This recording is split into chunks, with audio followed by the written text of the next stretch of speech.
Bien, buenos días a todos. En esta clase vamos a ver los conceptos de controlabilidad y observabilidad. Partamos con controlabilidad. Se dice que un sistema es controlable si uno es capaz de llevar el estado a un valor deseado arbitrario, y eso significa que desde cualquier punto de partida que uno tome, supongamos que tenemos aquí un estado inicial, vamos a dibujar el estado inicial x0, existe un control que me mueve hasta un nuevo estado x final en una cierta cantidad de tiempo finito, o sea, en una cantidad de t menor o igual a un tiempo máximo. Entonces, durante un cierto periodo de tiempo, uno aplica la señal de control U de t, y si yo logro llegar a ese punto, y si logro hacerlo para cualquier punto en el espacio de estados, entonces se dice que el sistema es controlable. Si hay algunos puntos en el espacio de estados a los cuales no puedo llegar, porque no existe un control, entonces en ese caso el sistema sería no controlable. Ahora, este concepto de que algo sea controlable, cómo se evalúa en la práctica, va a depender de la dinámica del sistema, y esta dinámica está principalmente por la matriz A. Entonces, si uno tiene el sistema x punto igual a A por x, ¿no? Supongamos que pusimos el U igual a 0, aquí tendríamos que poner más B por U, pero el U es 0. Entonces, la matriz A de alguna manera está diciendo cómo cambian las velocidades x punto. En el espacio x punto es un vector. Entonces, apunta en una dirección este vector. Y yo puedo avanzar en un delta t. En un delta t voy a avanzar desde una posición inicial x0 a una nueva posición que va a ser x0 más un delta x. ¿Ya? Pero este delta x es igual a x punto por el delta t. Entonces, de alguna manera, cuando algo es controlable es porque yo soy capaz de mover este vector de velocidad, y hacerlo apuntar en cualquier dirección. Una vez que yo llegué a este nuevo lugar, después de un delta t llegué a este punto, en un nuevo delta t podría avanzar a una nueva posición y llegar a un nuevo lugar que sería x0 más delta x en el primer periodo más un delta x en el segundo periodo. En cada delta x yo estoy dando un paso de acuerdo al vector velocidad. Aquí en este caso dije la velocidad está dada por a por x. Entonces la matriz A define de alguna manera la orientación que el sistema toma desde cada posición x en el espacio. Pero además yo puedo torcer esa orientación, esa dirección, agregando el b por u. Por lo tanto, la controlabilidad lo que necesita es la información de la matriz A, que define la dinámica natural del sistema que no está estimulado externamente, y necesita la información de la matriz B. Con estas dos cosas yo puedo entonces determinar si el sistema es controlable. Un punto importante que hay que destacar es que la controlabilidad no se puede determinar solamente a partir de la función de transferencia. Por lo tanto, a inicios del siglo pasado, cuando se desarrollaron las ecuaciones diferenciales transformadas al dominio de Laplace, en ese momento todavía no se conocía el sistema, el concepto de controlabilidad, no se sabía si uno podía de alguna manera dirigir la solución de la ecuación diferencial hacia un cierto valor específico. No es hasta los 70 en que Kalman desarrolla el criterio de controlabilidad y, digamos, se da cuenta de cuál era el test matemático que había que aplicar, y ese test, como vamos a ver a continuación, depende de estas dos matrices A y B, no depende de C. Entonces, si uno recuerda cuál es la función de transferencia I de S, en términos de las variables de las matrices de la representación en el espacio de los estados, es C por S y menos A a la menos 1 por B más D. Todo esto lo podemos dividir por U de S, y esa sería nuestra función de transferencia. Pero son estos dos elementos, el A y el B, los que determinan la controlabilidad. El C no es parte del test. Entonces, uno dice, que el sistema también es controlable si cada modo interno que tiene la matriz A, ¿ya? Recuerden que el determinante que uno calcula, porque la inversa de este término SI menos A es lo mismo que la matriz adjunta de SI menos A dividido por el determinante de SI menos A. Ese determinante es idéntico a la ecuación característica QDS. Entonces, la ecuación característica uno la descomponía en sus polos, y esos son los modos. Cada uno de los polos es un modo uno podría decir, de oscilación o de vibración del sistema, si es que son polos complejos conjugados, o si es un polo que tiene solamente parte real, sin parte imaginaria, sería una exponencial. Pero esas exponenciales definen un modo de comportamiento. Por eso cuando uno habla de modo dinámico, uno se está refiriendo implícitamente a los polos que tiene el sistema. Y si cada uno de esos polos está conectado con el input de control, entonces es porque el input los puede mover las soluciones que cada uno de esos polos genera. Cuando uno descompone la función de transferencia en términos más simples, en base a cada polo, el poder mover cada uno de esos términos y hacer lo que se comporte de una cierta manera es equivalente o sinónimo a decir que el sistema es controlable. El test es muy sencillo. El test requiere simplemente construir una matriz que es la matriz de controlabilidad C, donde uno coloca la matriz B en primer lugar, después la multiplicación de A por B, después uno multiplicaría el resultado anterior, A por B, nuevamente por la matriz A. Una regla práctica para hacer esto, en vez de estar calculando la matriz A elevada al cuadrado, es más fácil tomar este vector y hacer la multiplicación de una matriz por el vector previamente calculado, en vez de empezar a calcular el cuadrado o potencias de una matriz, que requiere más pasos. Entonces, ¿en qué momento se acaba esta expansión? Justamente, si el sistema es de orden n, en n-1, a la n-1. Y después, entonces, lo que hay que chequear es que el número de filas linealmente independientes sea igual a n. Porque aquí tenemos n columnas, en este caso. Si la matriz B es una matriz de n por 1, n filas por una columna, la matriz A es una matriz de n por n. Cuando tenemos una función de transferencia de orden n, la matriz A es de n por n. Entonces, esto es de n por 1. ¿Cierto? La multiplicación de A a la n-1 por B es de n por 1. Y tenemos este término, el primero, aquí este A sería el segundo, el tercero, etc. Entonces este es el enésimo, tenemos n columnas, lo cual significa que si la matriz es de rango completo, entonces tendría que tener rango n. O lo mismo, en el caso que sea una matriz cuadrada, tendríamos que el determinante de C tiene que ser distinto de 0 para que la matriz sea invertible. La condición más general que uno puede chequear es la de rango completo, la de que el rango sea igual a n. ¿Por qué? Porque a veces la matriz B en los sistemas que son de múltiples entradas es una matriz que tiene varias columnas, una columna por cada control. Entonces si tenemos el sistema X punto igual a por X más B por U, el U podría ser U1, U2, etcétera, hasta U sub P. Lo que significa que la matriz B va a tener que tener n filas por P columnas. Entonces aquí tendríamos P, aquí tendríamos nuevamente n por P, y esto nos va a dar una matriz de n por P, etc. En este caso tendríamos una matriz, en el primero, de n por P.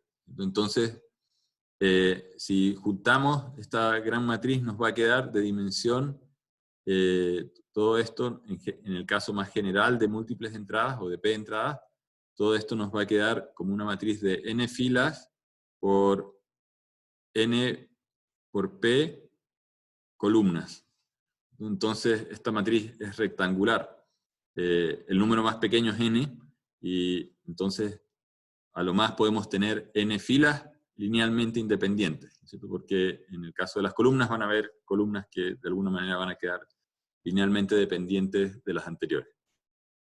Pero lo importante es que el rango sea n. Si el rango es menos de n, entonces quiere decir que hay estados que no se pueden controlar. En otras palabras, no podemos llevar el vector de estado a cualquier ubicación en el espacio de los estados que uno quiera. Con respecto a la observabilidad, el concepto de observabilidad tiene que ver con la capacidad de, dado que yo conozco mi estado actual en x de t, la pregunta que uno se hace es, ¿desde dónde partió inicialmente el sistema? En x t sub 0, ¿no? ¿Cuánto valía el estado?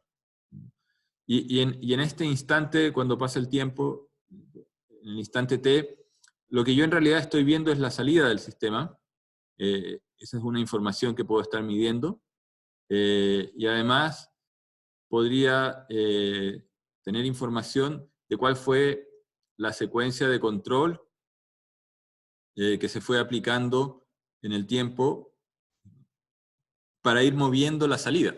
Yo fui aplicando una señal al sistema y el sistema fue cambiando y yo veo la salida, pero el estado es algo interno que no está siendo observado directamente.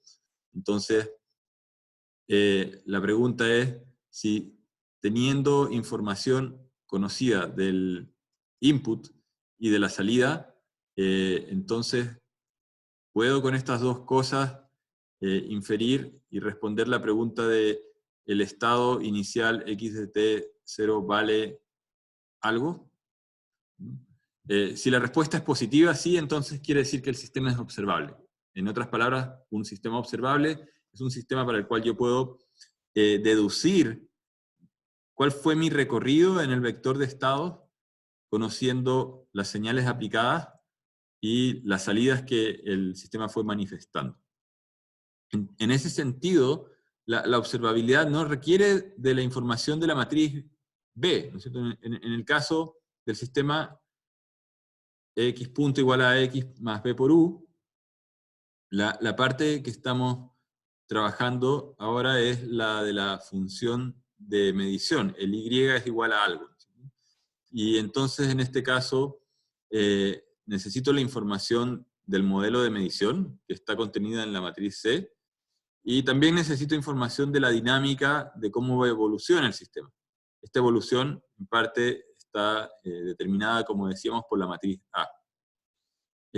La matriz B no la necesito porque esa información está contenida en el control aplicado, en el U. Esa información yo la fui guardando, registrando, entonces necesito, entonces esto también lo tendría potencialmente.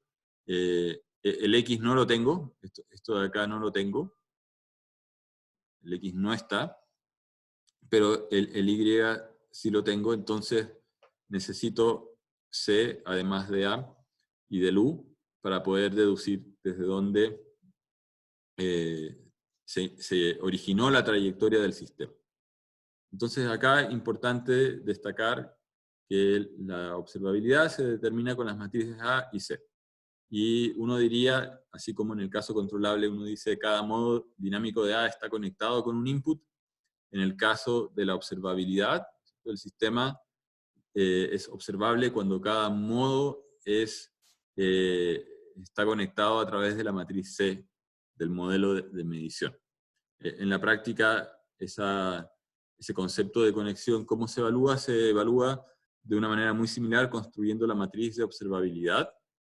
Entonces tenemos que poner primero la matriz C, después C por A cuadrado, etc. Aquí es lo mismo, conviene primero calcular C por A, y después a ese resultado aplicarle la multiplicación de A por la izquierda. Esto sería equivalente a C por A cuadrado.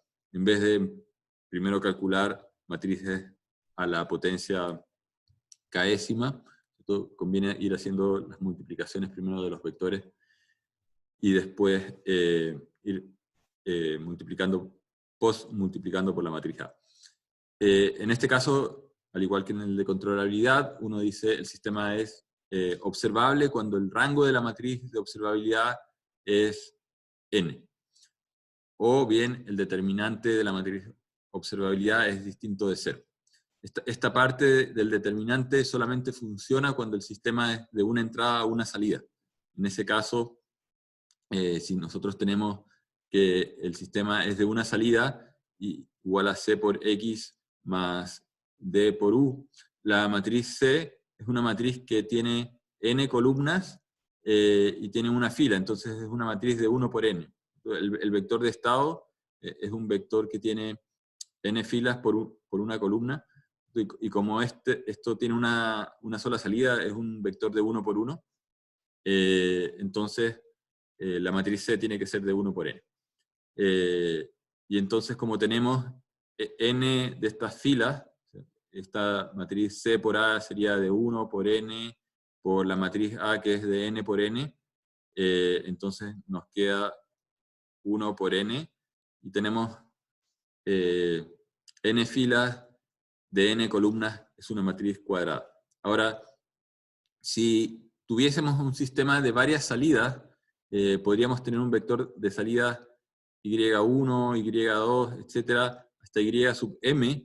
En ese caso, la dimensión de esto va a ser de m por n, y como tenemos n de estos términos en la matriz de observabilidad, la matriz de observabilidad en el caso general va a quedar como una matriz de m por n por n columnas. Entonces vamos a tener más filas que columnas, y nuevamente el rango a lo más puede ser de la dimensión más pequeña, que es n. Entonces, cuando uno tiene un sistema de varias entradas, varias salidas, la condición más general que uno puede chequear es la de rango, porque no le podemos calcular el determinante a una matriz rectangular. Ahora veamos qué pasa con el concepto de equivalencia que habíamos mencionado la clase pasada. Supongamos que tenemos dos sistemas, el sistema sigma 1 y el sistema sigma 2. Y cada uno tiene matrices A, B, C, D, el otro tiene A', B', C', D'. Y decíamos que podíamos aplicar una transformación al vector de estado, de manera de obtener un nuevo vector de estado que lo llamábamos z, y ese z era el resultado de transformar el vector de estado original. Geométricamente, o visto desde la perspectiva de álgebra lineal, la aplicación de una transformación a un vector es básicamente un cambio de base, un cambio de coordenadas. Por lo tanto, esto se puede ver como expresar el mismo sistema en otras coordenadas. Y la pregunta es si cuando cambiamos de coordenadas, cambia la controlabilidad o la observabilidad del sistema. ¿Cierto? ¿Se ven afectadas por cambiar de coordenadas? ¿Mejora? ¿Empeora? Podemos calcular inicialmente la controlabilidad del sistema número 2. Y en ese caso tendríamos que armar la matriz B', A' por B', A' cuadrado por B', etc. A' elevado a la n-1 por B'. Pero si recordamos cuáles eran las relaciones de las matrices transformadas, el A' era igual a T por A por T a la menos 1, el B' era igual a la matriz de transformación por el B original, y si reemplazamos estos términos aquí, en la matriz de controlabilidad para el segundo sistema, aquí está el A, lo que vamos notando es que aparece la multiplicación de t a la menos 1 por t, esto es una identidad, se cancelan, y así sucesivamente si uno va colocando n-1 veces la matriz A' a la n, lo que van quedando son productos de matrices t a la menos 1 por t, que son la identidad, así que se cancelan y se van, y al final esos que se cancelan nos quedan, hace que nos quede simplemente al interior a elevado a la n-1. En este caso, estos dos se cancelaron y quedó A por B, pero hay un T. Hay un T acá, y hay un T que uno los puede sacar como factor común. Entonces nos queda T multiplicando a la matriz de controlabilidad original. Nosotros decíamos que una matriz de transformación o de cambio de coordenadas o cambio de base, T por X, es una matriz que tiene que ser invertible, si no, no es una matriz de cambio de base. O sea, existe T a la menos 1. Entonces, si nosotros nos hacemos la pregunta, ¿es el determinante de C' distinto de 0? Si lo es, entonces tiene que ocurrir que el determinante de T por la matriz de controlabilidad también tiene que ser distinto de 0. Y esto va a ser cierto si es que el determinante de T, utilizando las propiedades de álgebra lineal, multiplicado por el determinante de C', ¿no es cierto? Porque el determinante del producto de dos matrices es la multiplicación de los determinantes. Este de acá sabemos que es distinto de 0, por esta razón, ¿cierto? Porque existe la inversa. Entonces, la única manera de que el determinante de T por C sea distinto de 0 es que la matriz de controlabilidad del sistema original también sea distinto de 0. Si fuese 0, entonces la multiplicación de determinante de T por determinante de la matriz de controlabilidad original daría 0, lo cual significaría que el determinante de C' sería 0, y por lo tanto lo que concluimos es que si el sistema original es controlable, o sea, tiene determinante distinto de 0, el transformado también es controlable. Si el original no es controlable, entonces da lo mismo que nuestra transformación sea invertible y tenga determinante distinto de 0, el sistema transformado va a tener matriz de controlabilidad igual a 0 también. Entonces, la conclusión es que la matriz de transformación o de cambio de coordenadas no altera la controlabilidad. Si un sistema es no controlable, da lo mismo lo que uno haga con el estado, no lo va a poder arreglar. Se va a quedar así para siempre. Probablemente para poder arreglarlo hay que físicamente agregar más actuadores, lo cual significa cambiar el contenido de la matriz B. La parte A depende de la dinámica del sistema. Uno podría rediseñar, si fuese un sistema mecánico, agregar piezas o componentes de manera de que la dinámica cambie, pero también uno puede agregar actuadores y eso significa que cambian las columnas de B y por lo tanto haciendo ese cambio uno podría lograr un resultado distinto. Pero si ese cambio no se hace, no cambia ni la matriz A ni la matriz B, entonces por el solo hecho de cambiar la matriz de transformación no va a cambiar la controlabilidad. Entonces la observación final, resumiendo, es que el sistema sigma 2 es controlable, sí y solo si el original también lo es. Con respecto a la observabilidad, podemos hacer un análisis muy similar. Partimos con dos sistemas, sigma 1 y sigma 2. El sigma 2 tiene unas matrices A', B', C', D'. En este caso nos interesa la matriz C', que nosotros sabemos es C por T a la menos 1, y la matriz A ya la teníamos, ¿cierto? Entonces también aquí tenemos que reemplazar C' por su definición en términos del sistema original. Aquí está C', la definición Ct a la menos 1, C', Ct a la menos 1, ¿cierto? Y la matriz A' es T a T a la menos 1, y aquí tenemos A' a la n menos 1, lo cual significa que tendríamos que escribir T a la menos 1 a la n menos 1, lo cual implica tener a T a la menos 1 multiplicado por T a T a la menos 1 por T a T a la menos 1, etcétera, n menos 1 veces. T a la menos 1. Y podemos ver que este se cancela con este se cancela con este, y finalmente, y por este lado tenemos Ct a la menos 1, este se cancela con este, y finalmente lo que nos va a quedar es que tenemos un t a la menos 1 que está multiplicando por el lado derecho. Entonces, cuando hacemos determinante de O', esto es lo mismo que el determinante de O por t a la menos 1, y nuevamente esto lo podemos separar como determinante de O por determinante de t a la menos 1. Este de acá sabemos que es distinto de 0 porque es una matriz de transformación, entonces llegamos a la misma conclusión de que el sistema transformado que tiene matriz de observabilidad O' va a ser observable si es que el original también era observable, o sea, si es que el determinante de la matriz de observabilidad del sistema original era distinta de 0. Veamos un ejemplo concreto. Nos podrían dar dos sistemas, sigma 1 y sigma 2, y nos dan las ecuaciones. Y la pregunta que uno se hace es si en el fondo son el mismo sistema.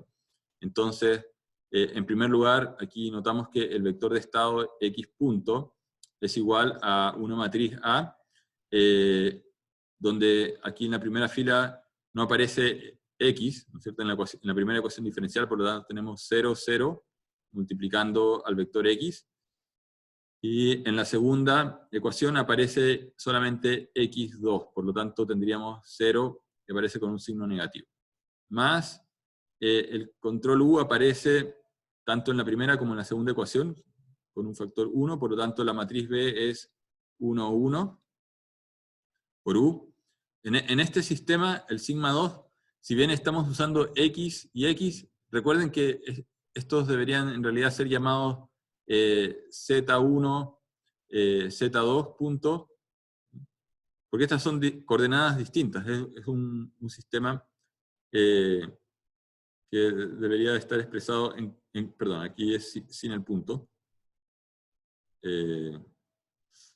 Y aquí, en la segunda ecuación también tendríamos z2.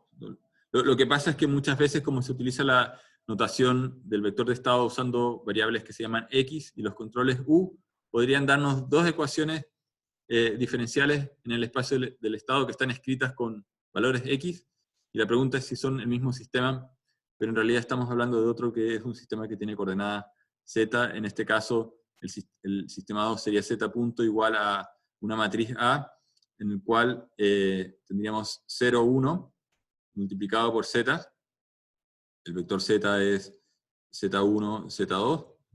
Entonces el 0, 1 rescata el segundo elemento del vector, z1, z2, y en la segunda ecuación diferencial necesitamos también que en la segunda fila haya un 1, pero en este caso con signo negativo, 0. Y en este caso el B no tiene un 0 en la primera fila porque el 1 aparece en la primera ecuación, pero sí aparece en la segunda ecuación, así que aquí hay un 1, y este sería el U. Las matrices, en este caso de salida del sistema, sería una matriz C que tiene un coeficiente 1, aquí hay un 1, y aquí hay un 2, entonces tenemos 1, 2, por el vector Z, el D es 0, no está. Aquí no hay un U. Y en este caso tendríamos Y igual a, tenemos un 1, y aquí hay un 1, por lo tanto es 1, 1, multiplicando el vector X es el vector X1, X2. Entonces la pregunta es si estos dos sistemas son equivalentes. Esto sería un sistema en el cual tengo A', B', este sería mi C'. Entonces, podemos determinar si son, una pregunta típica es si los dos sistemas son controlables o no. Entonces no tenemos que calcular la matriz de controlabilidad y la de observabilidad para cada uno, nos basta hacerlo para uno de los sistemas y como sabemos que si uno es controlable y el otro también, si es que son sistemas equivalentes, entonces con eso estaría todo bien. Veamos entonces primero cuál es la función de transferencia del primer sistema. Aquí están las matrices que ya habíamos escrito en la lámina anterior. En este caso tenemos que calcular para la función de transferencia S por I menos A. En este caso, esto sería igual a la matriz S0, 0, S menos la matriz A, que es la matriz 0, 0, 0, menos 1. Entonces nos va a dar igual a S 0, 0, S más 1. Y la inversa de esto es la matriz que va a ser S más 1, se intercambian los elementos de la diagonal, S, y en este caso tendríamos que ponerle un signo menos a cada elemento de la diagonal cruzada, pero como son 0 quedan igual. Y esto lo tenemos que dividir por el determinante de la matriz SI menos A. Entonces, al calcular la inversa de la matriz, aquí aparecería S por S más 1, lo cual hace que esto quede en 1 partido en S, 0, 0, y el otro quede 1 partido por S más 1. Entonces, ahora tenemos que multiplicar por la matriz C y por la matriz B, y entonces cuando multiplicamos por B, B estaría aquí a este lado, no hay mucho espacio, 1, 1, vamos a obtener una matriz, un vector columna, 1 partido por S, y en la segunda fila 1 partido por S más 1. Y ahora tenemos que multiplicar acá por el vector C, que es 1, 1, y nos va a quedar entonces la multiplicación de estas dos cosas que nos dan 1 partido por S más 1 partido por S más 1. Si juntamos estos dos términos, nos queda justamente 2S más 1, y abajo en el denominador nos va a quedar S por S más 1. Entonces esa es la función de transferencia para el primer sistema.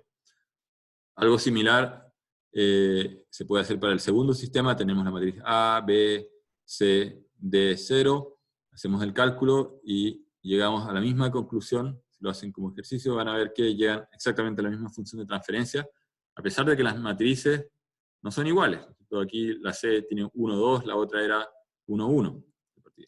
Pero llegamos a la misma función de transferencia, lo cual quiere decir que los estados internos de cada representación son distintos, no son el mismo vector X, pero dada la configuración de las entradas que están expresadas en la matriz B y la configuración de las salidas, al final ambos sistemas tienen la misma relación entrada-salida. Dado eso, entonces, uno podría evaluar la controlabilidad y la observabilidad del sistema. Por ejemplo, para la matriz de controlabilidad, usando el segundo sistema, tendríamos que hacer la matriz B, 2, y después la matriz A2 por B2. Este sistema, como es de segundo orden, la matriz A es de n por n con n igual a 2, solamente tenemos dos columnas que calcular. Entonces es muy sencillo. La primera columna es 0, 1, y A2, esta matriz, por B, es igual a 0, 1, la fila 0, 1 multiplicada por la columna 0, 1 nos da un 1, y después 0 menos 1 multiplicada por esta columna nos da menos 1. Entonces, esto sería la multiplicación de A2 por B2. Entonces, aquí la segunda sería 1 menos 1. Claramente, el determinante de este C es distinto de 0 porque nos da menos 1, distinto de 0, entonces el sistema es controlable. La observabilidad, aquí la podemos hacer aquí abajo, observabilidad, tendríamos que hacer la matriz C2 y la matriz C2 por A2, y en este caso, entonces tenemos que poner la matriz C 1, 2, y la multiplicación de C, que es 1, 2, por la matriz A, que es 0, 1, 0, menos 1. Aquí nos va a dar esta fila por esta columna, nos da 0, y esta fila por esta columna nos da 1 menos 2, que sería menos 1. Entonces, aquí vamos a tener que meter esa fila en la segunda fila de la matriz de observabilidad, 0, menos 1. Y nuevamente, si vemos cuál es el determinante de la matriz de observabilidad, vamos a ver que el determinante nos da menos 1, distinto de 0, por lo tanto, el sistema es observable. No necesitamos hacer esto para el sistema original, porque ya vimos que son sistemas equivalentes, por lo tanto, si el sistema 2 es observable y controlable, entonces también lo es el original. Ahora la pregunta es, ¿cuál es la transformación? ¿Cuánto vale la transformación T que de alguna manera nos llevó del vector de estado X a tener un nuevo vector de estado Z, una nueva representación Z? Entonces, nosotros podemos aprovechar las relaciones. Sabemos que tiene que cumplirse esto, que hay una matriz T que cuando se la aplicamos a la matriz A1 nos da la matriz A2. O cuando se la aplicamos a la matriz B1, de esta manera nos da la matriz B2. Entonces, la matriz T no sabemos qué contiene, solamente sabemos que tiene que ser una matriz de 2 por 2. Aquí voy a decir que hay un T11 en la primera fila, primera columna, un T12, primera fila, segunda columna, T21, segunda fila, primera columna, y T22, segunda fila, segunda columna. Sabemos que tiene que ser cuadrada porque el vector X es un vector X1, X2, es un sistema de orden 2. Por tanto, la matriz T tiene que tener dimensión n por n, en este caso n igual a 2. Podríamos calcular la inversa de T. Y la inversa de T a la menos 1 es una lata porque quedaría escrita como T22, T11 menos T12 menos T21. Todo esto dividido por el determinante, que simbólicamente sería T1, T22 menos T12 por T21. Y después habría que utilizar toda esta matriz T y meterla aquí, multiplicar por la matriz A. En el caso de A1 era 0, 0, 0, menos 1. O sea, tendríamos que multiplicar por 0, 0, 0, menos 1. Y multiplicar después por T por este lado, tendríamos que poner T11, T12, T21, T22. Y va a salir una expresión bastante larga. En este caso no es tan terrible porque esta columna es 0, entonces nos quedaría primero un vector fila que va a ser, si multiplicamos, nos va a quedar una matriz de 2 por 2 que va a tener un 0 acá, después va a tener un menos T12, y después tendríamos otro 0 acá, y después tendríamos un menos T22, y habría que multiplicar esto por toda esta cosa que tenemos acá, y después igualar eso a la matriz A2, y tratar de despejar. La matriz A2 es 0, 1, 0, menos 1, o sea, 0, 1, 0, menos 1, y después tratar de despejar de estas relaciones cuánto vale T12 igual a algo, y T22 igual a algo. Aquí también aparecen el T11, perdón, este era el T22, el T12, etc. Entonces van a quedar ecuaciones no muy bonitas en términos de los T, que hay que igualar acá y tratar de despejar los valores de los T. Entonces eso no tiene sentido, y uno, antes de usar fuerza bruta y tratar de encontrar T a la menos 1, lo más fácil es multiplicar esta ecuación por T por el lado derecho, multiplico por T por el lado derecho, y la ecuación se reduce a esto. Entonces, se reduce a esta forma. Y aquí no aparece la inversa de T por ningún lado. Lo mismo puedo hacer con esta ecuación. Puedo multiplicar por el lado derecho aquí y por aquí. Entonces, esta ecuación en realidad se transforma en esta de acá. De esa manera tengo un conjunto de ecuaciones donde las matrices B2, B1 son conocidas, estaban expresadas en las láminas anteriores. Lo que yo no conozco es cuánto vale T. Eso es lo que quiero tratar de despejar. Entonces, mis incógnitas están en T. Y eso lo tengo que llevar a un sistema de ecuaciones, pero me conviene deshacerme de la inversa. A pesar de que yo menciono esto, muchas veces uno en las pruebas ve que tratan de calcular la inversa con variables, digamos, simbólicas, y después es muy fácil equivocarse y enredarse. Entonces, cuando uno calcula estas ecuaciones, utilizando las matrices A2, A1, etcétera, y el T que tenemos definido acá, se obtiene este conjunto de ecuaciones. Y aquí es muy fácil ver que T21 es 0, que T22 es igual a menos T12, que T21 también es 0. Después hay una ecuación que no nos sirve de mucho porque resulta una ecuación que es T22 igual a menos T22. Eso no es información nueva.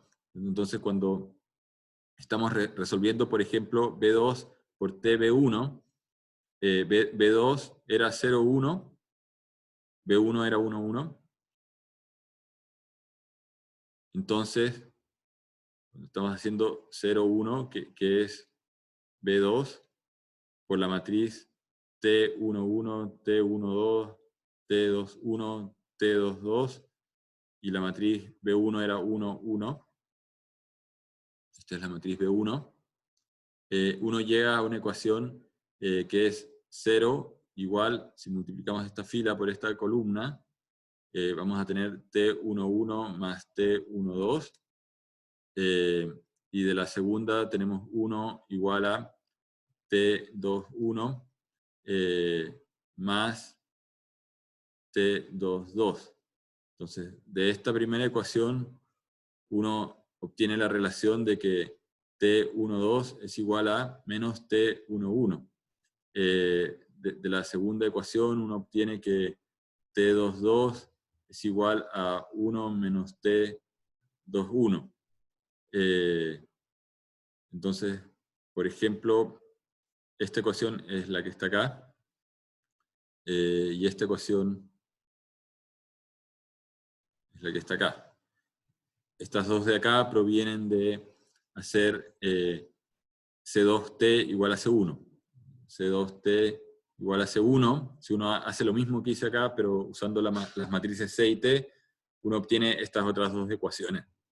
Entonces, con esta información, uno puede resolver.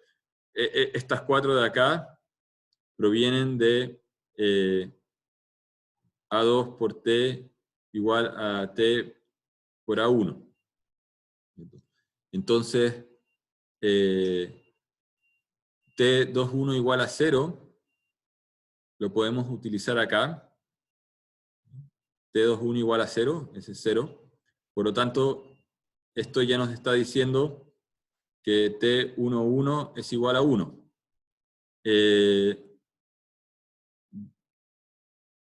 T21 igual a 0 es redundante con esta ecuación, aquí nos sale con un menos, entonces tenemos T21 igual a 0,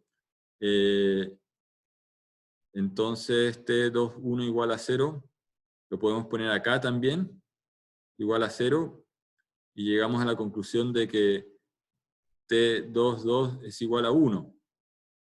De esta ecuación de acá obtenemos esto. Y entonces nos falta encontrar T12. T12 está acá. Y dijimos T12 es igual a menos T11. O sea, T12 es igual a menos T11 igual a menos 1. Entonces ya tenemos los cuatro elementos. T12 igual a menos 1 está acá. T11 igual a 1 está acá. T22 igual a 1 y T21 igual a 0. Entonces, esta es la matriz T que llevó el estado original a este nuevo sistema con matrices A', B', C', D', o A2, B2, C2, D2. Esa es la matriz T. Para otros sistemas de mayor orden, el procedimiento es exactamente el mismo. Conviene deshacerse de la inversa. El único problema es que al multiplicar una matriz de 2 por 2 por una matriz de transformación también de 2 por 2, nos queda una nueva matriz de 2 por 2. O sea, aquí tenemos que igualar 4 componentes de un lado con 4 componentes de otro lado, por eso es que salen 4 ecuaciones. Y si uno tuviese una matriz de 3 por 3, van a salir 9 ecuaciones, ¿no? La cantidad de ecuaciones va a crecer para esta parte, ¿no? En función de n al cuadrado. Entonces obviamente se vuelve un poquito más difícil despejar los elementos que tendría una matriz de transformación. Supongamos que tenemos un sistema de orden 4, nuestra matriz de transformación va a ser de 4 por 4 y tenemos que encontrar 16 números. Eso, digamos, se complica en el sentido de que va a haber más ecuaciones que resolver. Ahora, en una prueba, obviamente el propósito no es evaluar la capacidad de resolver sistemas de ecuaciones, eso es temas como de álgebra lineal, pero sí tienen que dominar el concepto de cómo encuentro la matriz de transformación y poder hacerlo por lo menos para un sistema de orden 2 o 3. Después, para la controlabilidad y la observabilidad, ya lo habíamos chequeado, aquí estamos calculando la controlabilidad y la observabilidad del sistema original, y vemos que llegamos a la misma conclusión. El determinante de esto es -1, el determinante de este también es -1, son distintos de 0, por lo tanto el sistema original es controlable y observable, como habíamos concluido para el sistema 2. Por último, con respecto a la matriz de transición de estados, nosotros sabemos que la inversa de la matriz SI menos A a la menos 1 es la matriz de transición de estados si nosotros le aplicamos la transformada de Laplace inversa. Entonces, a esta matriz, en la cual habíamos encontrado que esa matriz era 1 partido por S, 0, 0, 1 partido por S más 1, le aplicamos transformada de Laplace inversa, entonces vamos a tener aquí la transformada inversa del escalón es 1, y la transformada de Laplace del 1 partido por S más 1 es E a la menos T. Y la pregunta es, ¿tiene Φ2 alguna relación con el Φ1? La respuesta es sí. Así como hay transformaciones en las cuales nosotros decíamos que A' era igual a T por A T a la menos 1, lo mismo pasa con la matriz Φ. O sea, podemos calcular la matriz Φ directamente, haciendo S por I menos A' a la menos 1, y aplicando transformada de Laplace inversa para todo esto, y eso nos va a dar la matriz Φ2, Φ de T, del sistema número 2. Hemos usado la versión A', la versión transformada, y en este caso llegamos a esta matriz. Entonces uno hace el cálculo con el A'.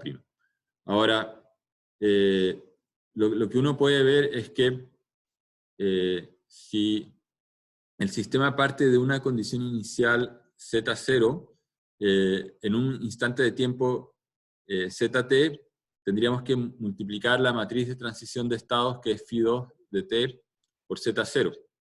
Ahora, nosotros sabemos que Z es igual a T por X. O sea, este es Z.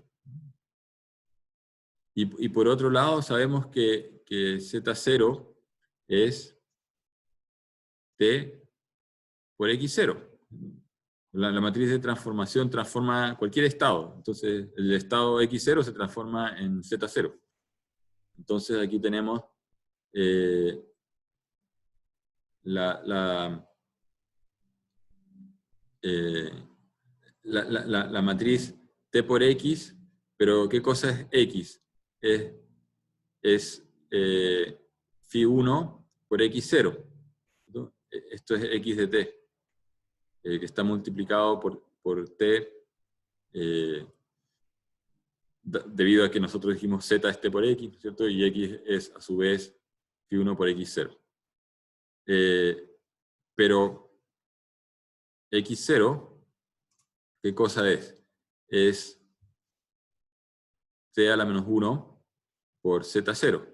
Aquí tenemos que Z0 es igual a T por X0, entonces X0 es igual a T a la menos 1 por Z0.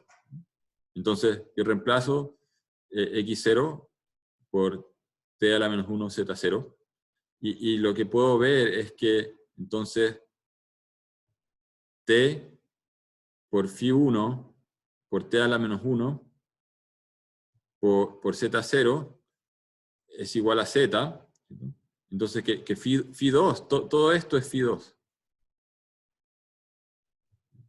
Entonces, estamos viendo que se mantiene una relación análoga, ¿no es cierto? Si teníamos que T por A por T a la menos 1 nos producía A', entonces tenemos que Phi' es igual a T por Phi por T a la menos 1.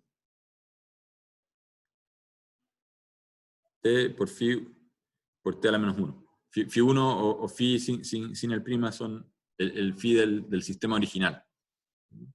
Entonces, si uno hace el ejercicio de multiplicar la matriz original T por T y por T a la menos 1, vamos a llegar a esto. Y esto es importante porque yo les mencionaba que a veces conviene diagonalizar el sistema, ¿cierto? O sea, encontrar una transformación T por A por T a la menos 1 que hace que el A transformado se transforme en una diagonal. Y para eso necesitamos utilizar como matriz de transformación la matriz de vectores propios a la menos 1. Entonces, cuando uno mete aquí adentro en el T el P a la menos 1, aquí queda P a la menos 1 por A por P, que el T a la menos 1 con el P a la menos 1 se cancelan los menos 1, ¿no es cierto?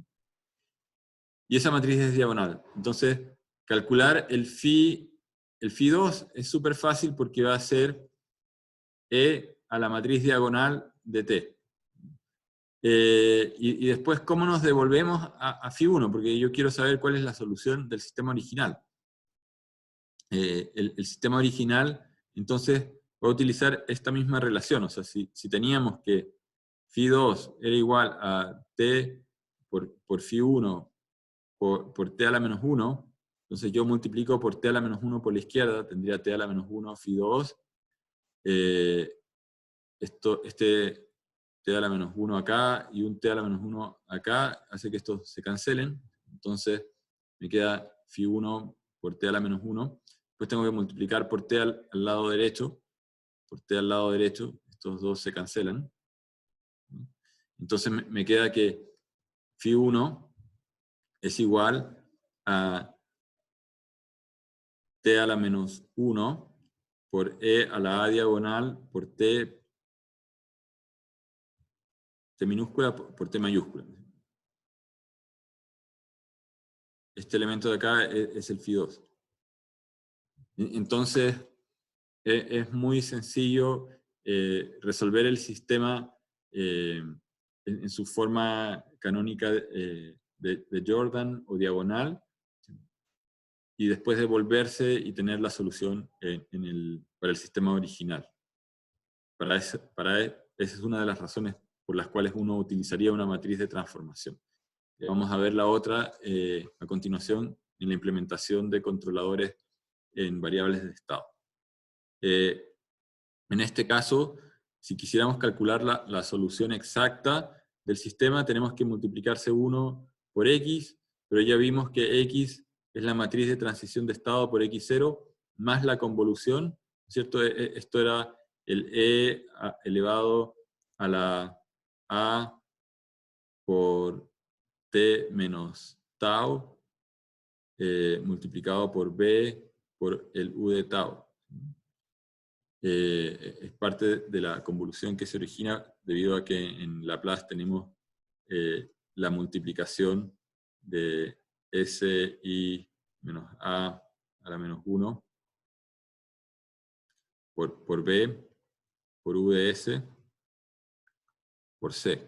Entonces la matriz C está fuera, o sea, estaría acá C, pero al aplicar transformada en Laplace inversa a esto, el SI menos A a la menos 1, que es la matriz exponencial o matriz de transición de estado, este phi, está multiplicado por B y por el U dentro de la integral de convolución. Si nosotros reemplazamos los valores que teníamos calculados para phi 1, aquí nos queda esto dentro de la integral, nos queda la condición inicial x1, 0, e a la menos t, x2, 0. Tenemos que hacer lo mismo para el sistema 2. Ahora, la diferencia está en que en el sistema 2 hay que utilizar la matriz C2, no la matriz C1, aquí teníamos la C1, y aquí teníamos la matriz phi2. En este caso es phi2 y tenemos B2. B2 y E elevado a la matriz A2 por T menos tau. Cuando uno hace los cálculos, es posible ver que la parte relacionada a la transición o a cómo el input U afecta a la salida Y, aquí está la salida Y, es el mismo. Estas dos partes son idénticas porque de alguna manera estamos diciendo que cualquier estímulo que le aplicamos, como son sistemas equivalentes, causan el mismo cambio en la salida. Pero hay una parte que es distinta, que es esta de acá. Esta parte que depende de las condiciones iniciales no es igual. Ahora, cuando uno reemplaza las condiciones iniciales, hay que recordarse que en realidad estas condiciones iniciales son las condiciones del sistema 2, así que en realidad deberíamos estar usando Z2 en vez de los X. Entonces las condiciones iniciales que uno tiene que colocarle a cada respuesta son en función del vector de estado que uno está utilizando y uno no puede mezclar. Si yo pongo los números de la primera ecuación, obviamente me va a dar un resultado, un Y distinto, porque esta expresión tiene coeficientes distintos. Si se fijan, acá tengo x2 más 1 más e a la menos t, x2. Aquí tengo x1 más e a la menos t, x2. Entonces, es importante tener presente que las condiciones iniciales que uno utiliza tienen que ser las correspondientes a la representación en variables de estado que uno está usando.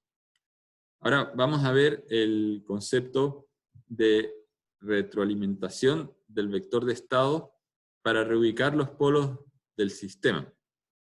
¿En qué consiste la idea? Por un momento imaginemos que nosotros pudiésemos directamente medir cuánto vale cada estado, x1, x2.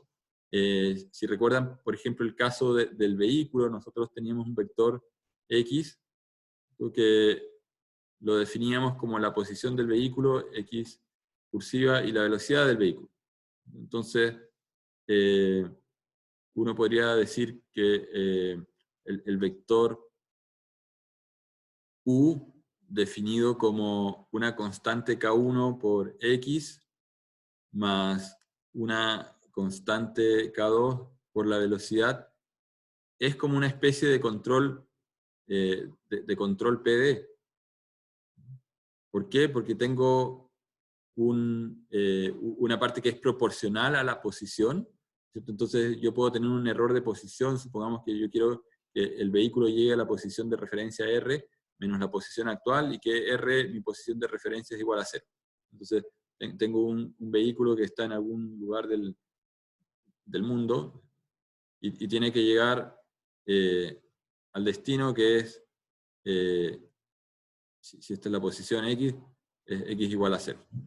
Da lo mismo, yo podría hacer un cambio de coordenadas y definir un nuevo origen acá, es decir, que el 0 está ahí, pero supongamos que la referencia es 0, entonces, si yo hiciese un controlador proporcional puro, mi controlador proporcional sería K sub P por el error, pero en este caso es K sub P por la referencia, que es 0, menos el X, o sea, me queda menos K sub P por X.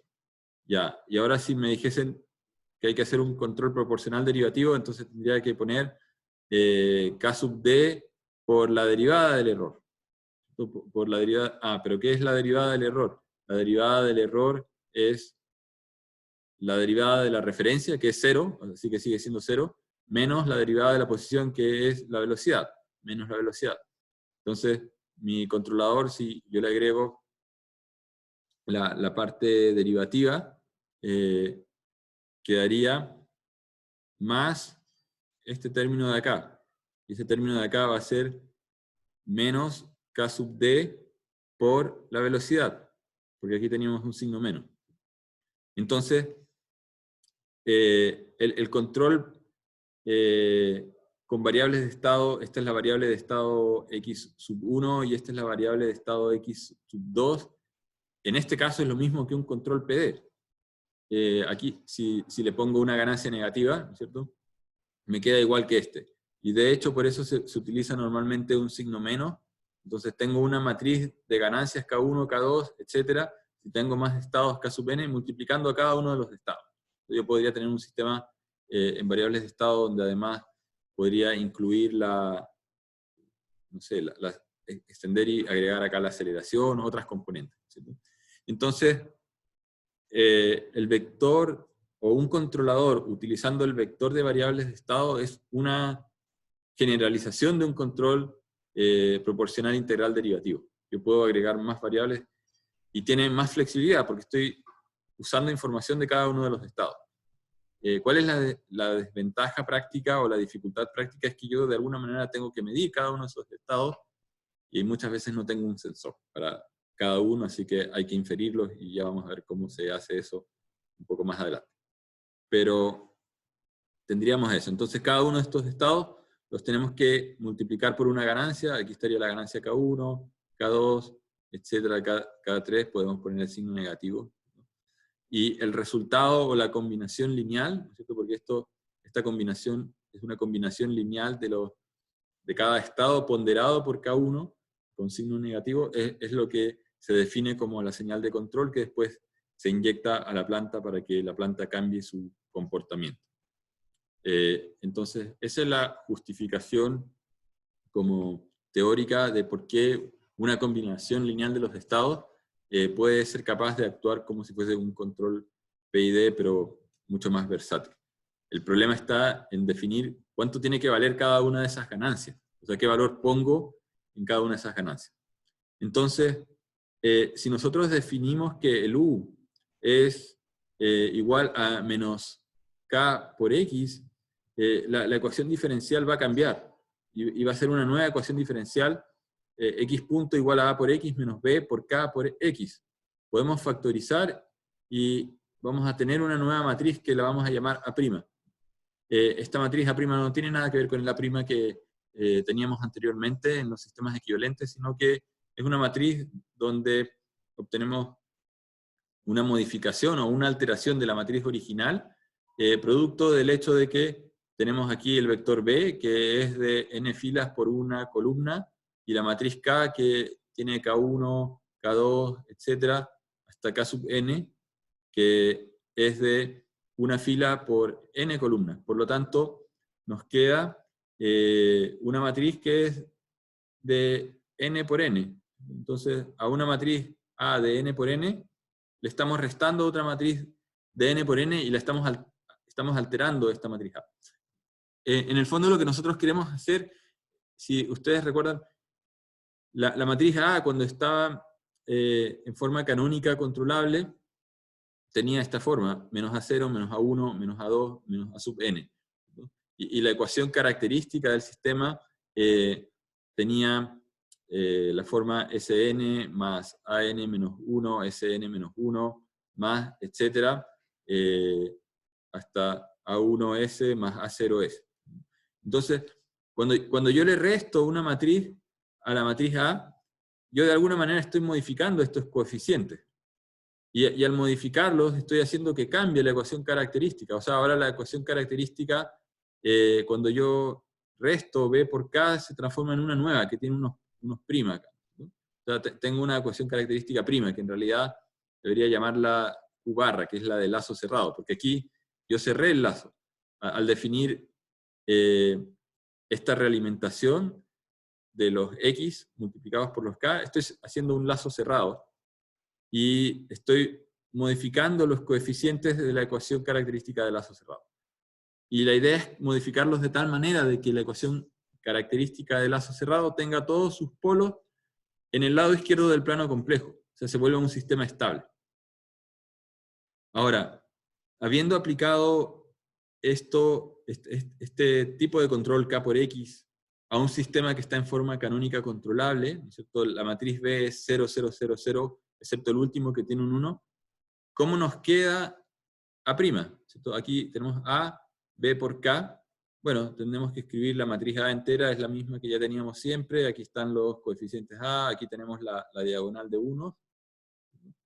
Y tenemos que escribir el vector B controlable, ¿no es cierto?, que es 0, 0, 0, 0, 1, por la matriz K, que tiene K1, K2, Kn.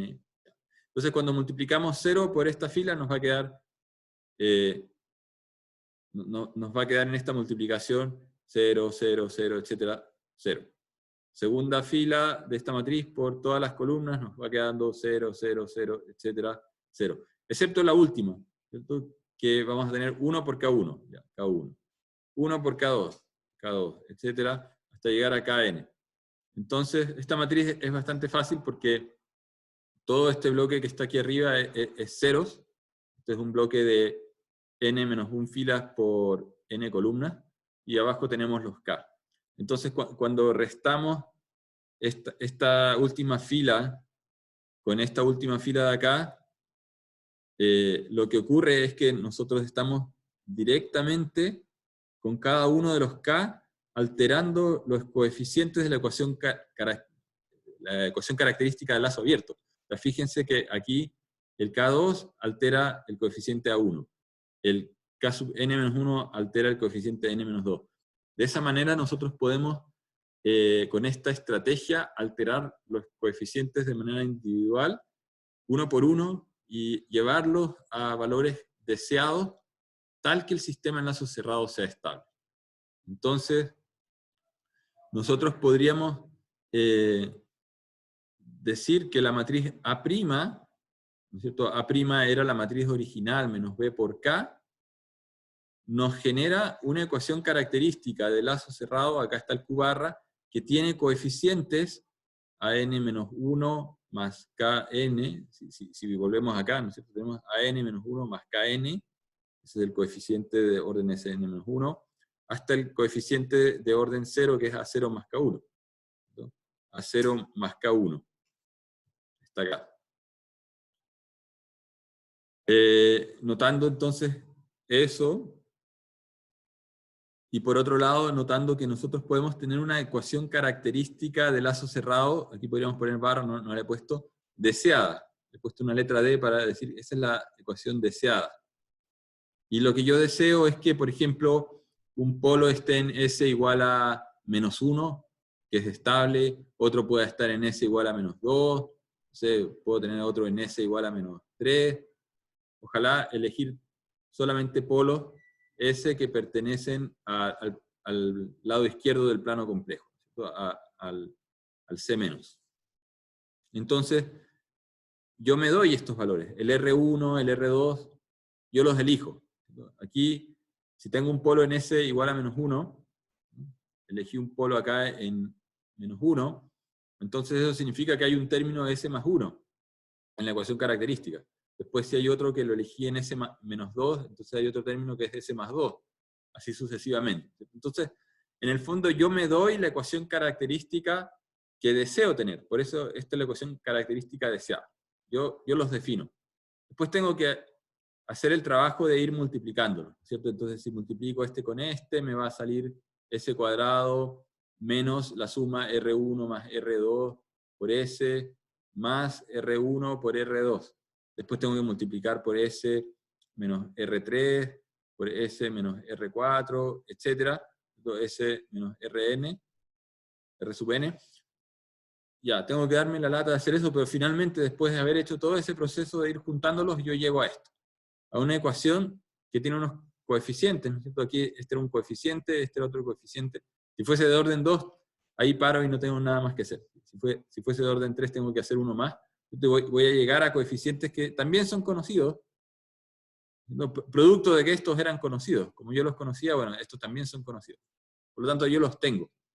Entonces, lo único que tengo que hacer es que yo tengo que igualar este coeficiente del término S a la menos 1 con el coeficiente del término S a la n menos 1 que tengo acá, para poder encontrar cuánto tiene que valer el K. O sea, mi sistema original en este lugar tenía un valor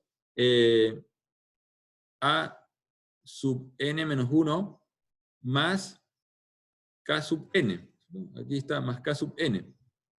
Y eso lo estoy igualando a alfa n. Estoy diciendo, tiene que ser igual a este que es deseado. Este lo tengo porque es mi sistema original, y lo que yo estoy tratando de encontrar es cuánto vale el K sub n, cuál es la ganancia que le tengo que poner a la enésima variable de estado. Y de aquí entonces me sale la respuesta de que K sub n debería valer alfa n menos A sub n menos 1. Y este mismo ejercicio lo puedo hacer para todos los coeficientes, igualando coeficiente de S, ¿cierto? Tendría alfa 1 igual a A1 más K2, de donde voy a despejar K2 es igual a alfa 1 menos A1. En general, uno va a obtener esta relación, ¿cierto? Que el K sub i es igual al alfa sub i menos 1 menos A sub i menos 1. Y con eso encuentro los coeficientes. Y esto es lo que se llama una realimentación del vector de estado para relocalizar los polos. En inglés se llama Pole Placement by Full State Feedback. El nombre es un poco largo, yo lo abrevio así como PPFSF, Pole Placement Full State Feedback, ¿cierto? El Full State Feedback significa que estoy utilizando el vector de estado completo, full, ¿no es cierto? Feedback, haciendo la realimentación completa del vector de estado para ubicar los polos, ¿no es cierto? Reubicarlos en un cierto lugar específico del plano complejo. Entonces, aquí hay un supuesto de que yo tengo acceso a esos vectores de estado, y a veces no siempre los tengo, ¿no es cierto? El caso complicado es cuando no tengo los polos los estados disponibles, y en ese caso hay que implementar un observador. Ya vamos a ver esto un poquito más adelante. Esta clase la dejamos hasta acá. Vamos a ver un ejercicio en la próxima clase de cómo hacerlo para un caso concreto, y también de qué pasa con la referencia, porque hay algo que en este caso no hemos explicado. Aquí, ¿dónde está la referencia? Aquí estoy asumiendo que la referencia es 0. Pero este mismo diagrama lo podemos modificar con mucha facilidad y plantearlo también para el caso en que tenga una referencia distinta de 0. Eso lo vamos a ver la próxima clase. Entonces, lo dejamos hasta acá. No sé si haya alguna consulta, alguna pregunta. Yo voy a subir el video en un rato más. Que estén bien y nos vemos entonces el viernes, que sería la última clase.